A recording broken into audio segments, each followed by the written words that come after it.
conference props now. The SEC over-under for players taken in the first round, 10.5. A couple of years ago, it was a record 15. Brady, over or under 10.5 players from the SEC in round one?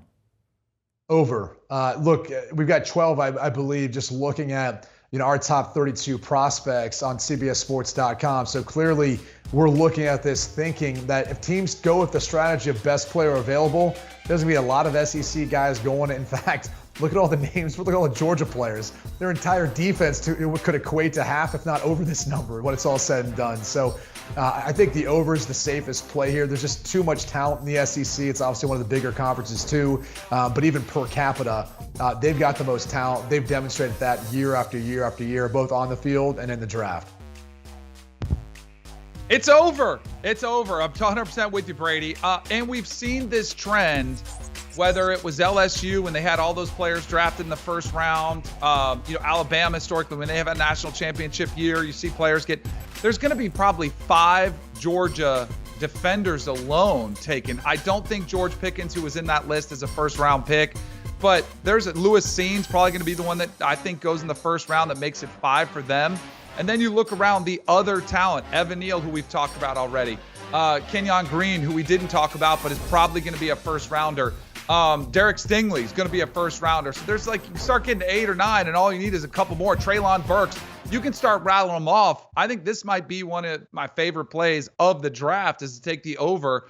It's the strongest conference. They promote it. They talk about it all the time, but they've played the part recently. So I'd say over 10.5, and it's probably going to be pretty clear over this. Maybe it's even closer to 12 players in the first round. 10 SEC players in the first 22 selections in Ryan Wilson's latest mock, 11 total in that first round, most of them coming in the first half of his mock. Let's move to the Big Ten.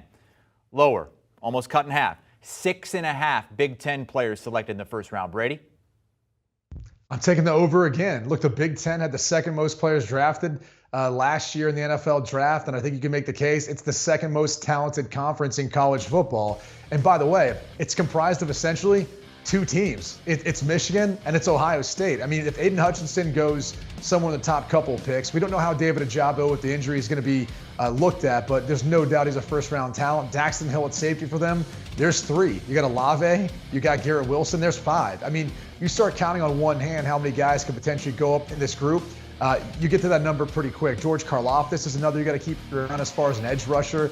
He's very capable of falling into that list. So I think the Big Ten, which is the second best conference, and I think when you go down and look at some of the players, especially offensively, is we look at some of the big boys up front, a guy like Tyler Linderbaum, there's no doubt they're going to hit that over number when it's all said and done.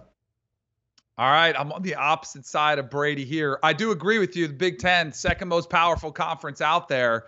But I'm going to say under. A lot of those guys that we were mentioning, to me, are more question marks, like Karlaftis. Where does he go? David Ojabo, what does the injury play a factor in there? Jahan Dotson, who I mentioned before, does he sneak into that first round? There's just way too many question marks that are right on the cusp. Where do they actually end up going? I think might be closer to the bottom. So, I think the 2 wide receivers from Ohio State, do they both go first round? Probably, but is there a chance one of them drops? I think there's just going to be way too much question marks with the Big Ten about are they certain first round picks? And I'll go with the under here and say it's going to be around 6. All right. We Danny, know it's not the Brady. ACC. Yeah, we know the ACC is right. challenging. Ike Ekwonu is going to be number 2 overall, baby. We're going to own that one. That might tweet be it it for a out little before while. it changes. Could be number 1 overall. I think he's number 1 in Ryan's latest mock draft and has been number 1 in Ryan's mocks of late. Let's recap the picks here on the props from Brady and Danny. And the first pick they agree on, Aiden Hutchinson at minus 220. They both go with offensive tackles for the number 2 overall pick at 15-1, Neal and Ekwonu. And Brady's Mr. Over today. Danny's Mr. Under. So a lot of disagreement there, but they do agree on over 10.5 SEC players drafted in the first round. Do you want a sports network that delivers everything that matters about the game? The highlights, the picks, the instant analysis, no yelling, no fake debates, no politics.